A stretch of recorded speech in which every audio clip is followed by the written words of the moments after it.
Hello dear. आज देखेंगे Lucent biology का थर्ड चैप्टर पादप आकार की प्लांट मॉर्फोलॉजी। नंबर 1, मूलांकुर रेडिकल्स के अतिरिक्त पौधे के किसी भी भाग से विकसित होने वाली जड़ें कहलाती है अपस्थानिक मूल। मूलांकुर रेडिकल्स के अतिरिक्त पौधे के किसी भी भाग से विकसित होने वाली जड़ें कहलाती है अपस्थानिक मूल। नंबर 2, मूलांकुर रेडिकल से विकसित होने वाली जड़ें कहलाती है मूसलाजड़। मूलांकुर रेडिकल से विकसित होने वाले जड़ें कहलाती है मूसलाजड़। नंबर 3, श्वसन मूल मिलती है जूसिया में। श्वसन मूल मिलती है जूसिया में। नंबर 4, डहेलिया की जड़ें होती हैं कंदित तथा पुलकित। डहेलिया की जड़ें होती हैं कंदित तथा पुलकित। नंबर 5, ऊपरी रोही मूल मिलती है आर्किड्स में। ऊपरी रोही मूल मिलती है आर्किड्स में। 6, न्यू मेटाफोर्स श्वसन मूल प्रायः मिलती है मैंग्रोव पादपों में। न्यू मेटाफोर्स श्वसन मूल प्रायः मिलती है मैंग्रोव पादपों में।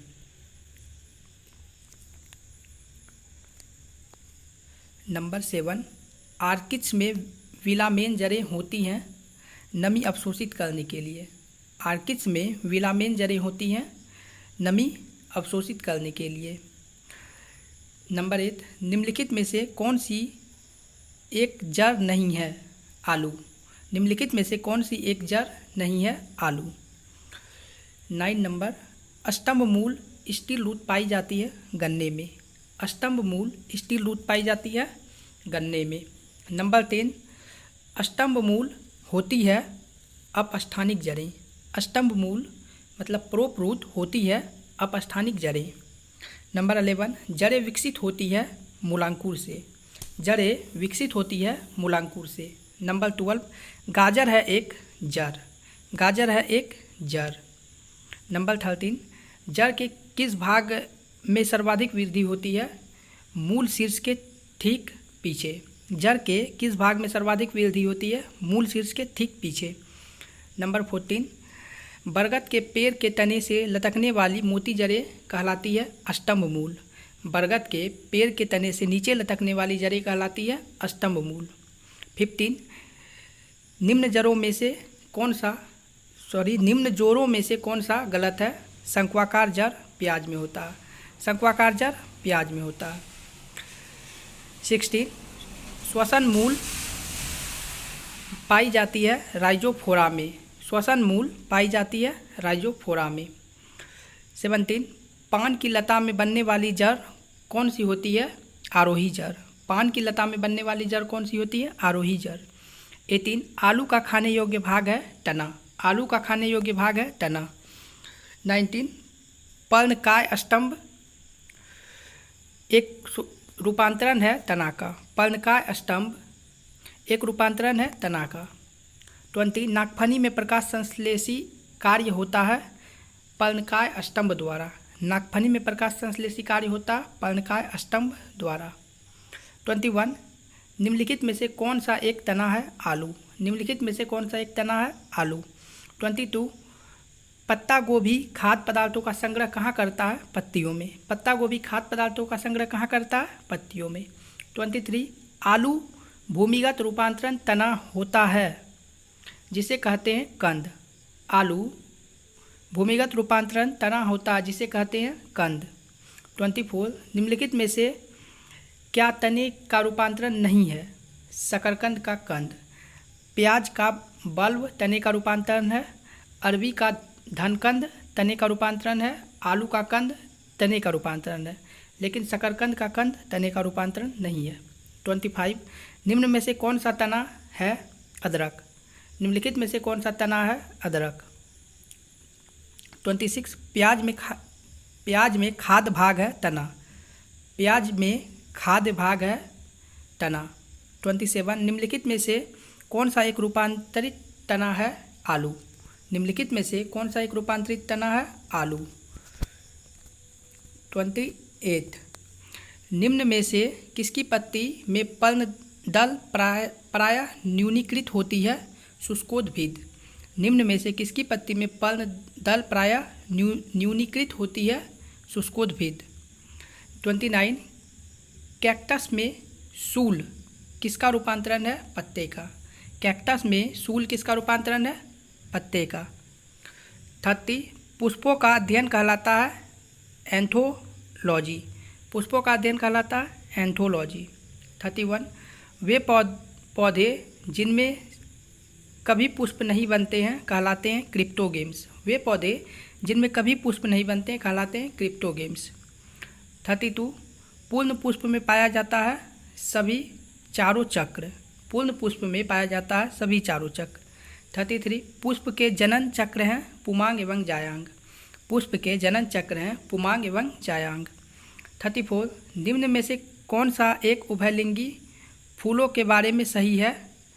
उनमें पुंकेसर और अंदप दोनों होते हैं। निम्न में से कौन सा एक उभयलिंगी फूलों के बारे में सही है? उनमें पुंकेसर और अंदप दोनों होते हैं।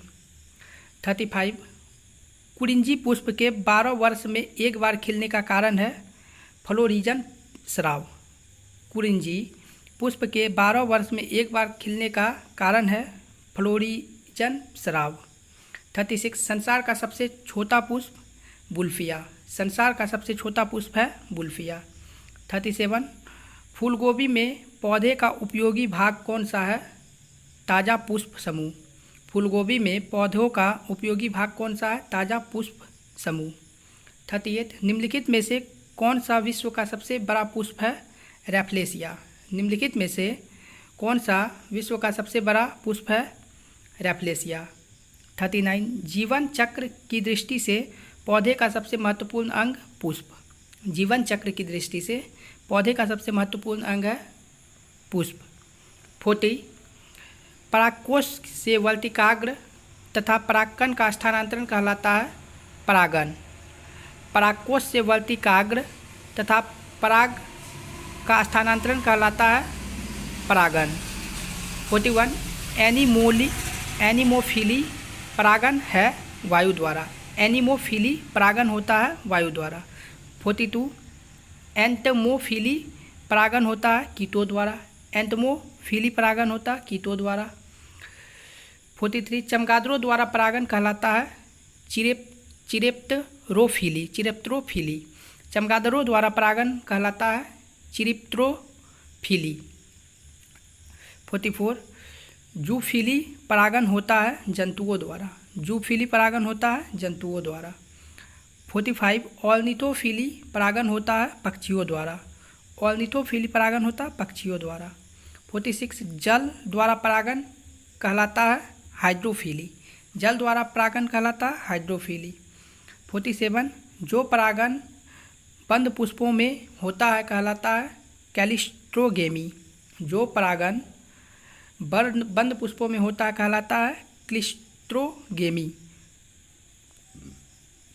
48 पर परागन लाभदायक होता है क्योंकि इसके लक्षण होते हैं अच्छी संतान। पर परागन लाभदायक होता है क्योंकि इसकी लक्षण होती है अच्छी संतान।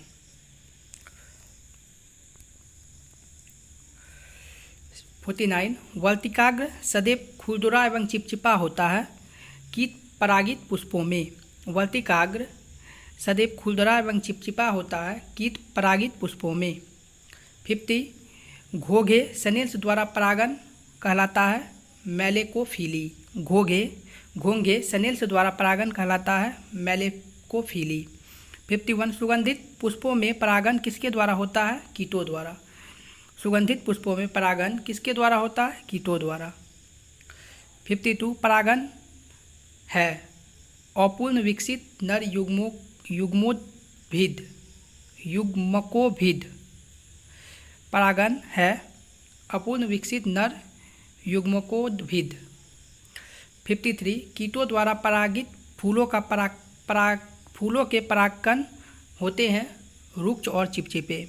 कीटों द्वारा परागित फूलों के परागकण होते हैं रुक्ष और चिपचिपे। 54 निषेचन क्रिया है एक नर युग्मक का अंडाणु से संयोजन। निषेचन क्रिया है एक नर युग्मक का अंडाणु से संयोजन।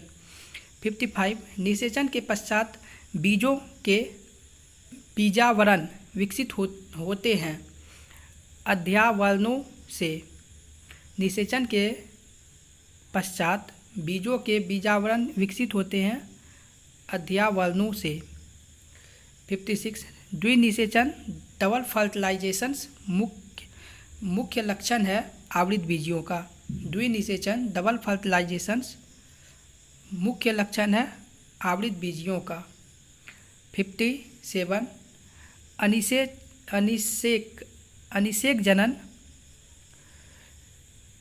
अनिषेक जनन होता है बिना निषेचन के अंडाणु का परिवर्धन। अनिषेक जनन मतलब पार्थेनोजेनेसिस होता है बिना निषेचन के अंडाणु का परिवर्धन। 58 बिना निषेचन के एक अंडाशय के फल में विकसित होने को कहते हैं पार्थिनोकार्पी।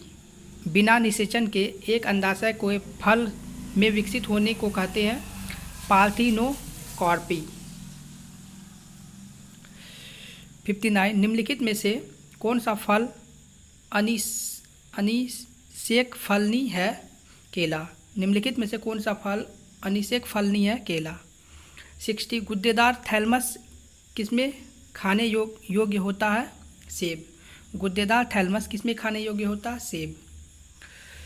निम्न में से किस एक की खेती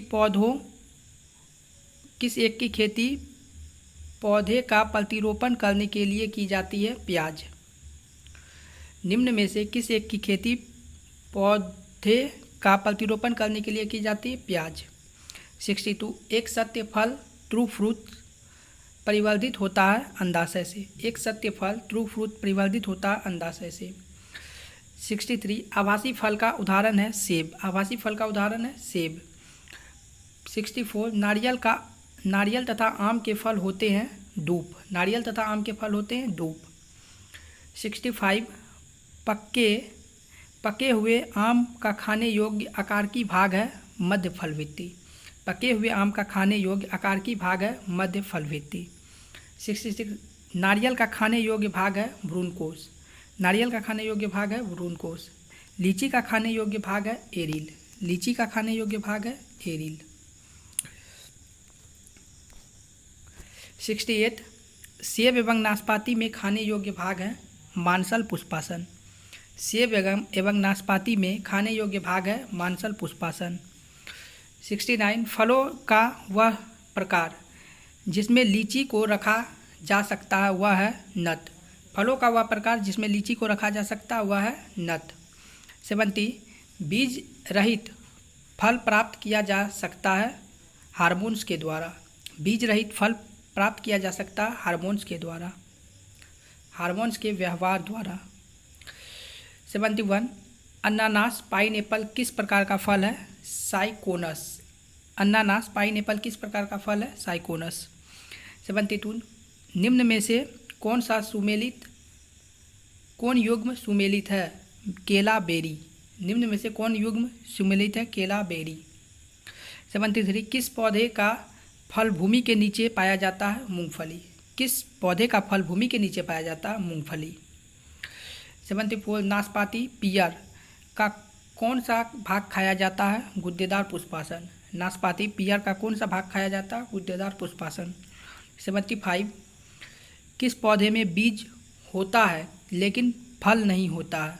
साइकस। किस पौधे में बीज होता है लेकिन फल नहीं होता है? साइकस। 76 बीज सीड विकसित होते हैं बीजांडों से। सीड मतलब बीज विकसित होते हैं बीजांडों से। 77 भ्रूण किसमें मिलता है? बीज में। भ्रूण किसमें मिलता है? बीज में। 78 ऑर्किड्स के बीज होते हैं हल्के तथा शुष्क।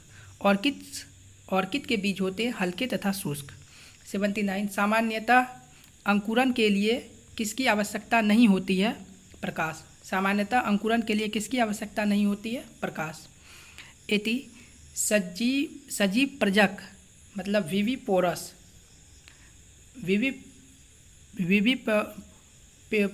विविपोरस अंकुरन किसमें पाया जाता है? राइजोफोरा में। सजीव प्रजक विविपोरस अंकुरन किसमें पाया जाता है? राइजोफोरा में। 81 अधोभूमिक अंकुरन हाइपोजियल जर्मिनेशंस पाया जाता है मक्का में। अधोभूमिक अंकुरन हाइपोजियल जर्मिनेशंस पाया जाता है मक्का में। 82 भूमपोरिक अंकुरन इपीजियल जर्मिनेशंस पाया जाता अरंडी में। भूमपोरिक अंकुरन इपीजियल जर्मिनेशंस पाया जाता अरंडी में। पौधे में पितृष्ठ अंकुरन विविपैरी का अभिप्राय है जनक वृक्ष पर लगे हुए फल के भीतर बीजों का अंकुरन। पौधे में पितृष्ठ अंकुरन विविपरी का अभिप्राय है जनक वृक्ष पर लगे हुए फल के भीतर बीजों का अंकुरन। 84 घटफलनी पीचर प्लांट के निम्नलिखित भागों में से कौन सा एक घट में रूपांतरित होता पत्ता। घटफलनी पीचर प्लांट्स के निम्न भागों में से कौन सा एक घट में रूपांतरित होता पत्ता। 85 निम्नलिखित में से कौन सा एक कीथारी पादप है घटफलनी। निम्नलिखित में से कौन सा एक कीथारी पादप है घटफलनी।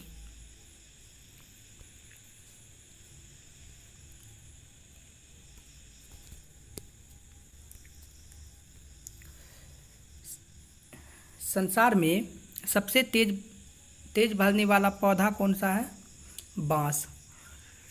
संसार में सबसे तेज बढ़ने वाला पौधा है बांस। 87 विश्व में सबसे लंबा पौधा कौन सा है यूकेलिप्टस। विश्व में सबसे लंबा पौधा कौन सा है यूकेलिप्टस।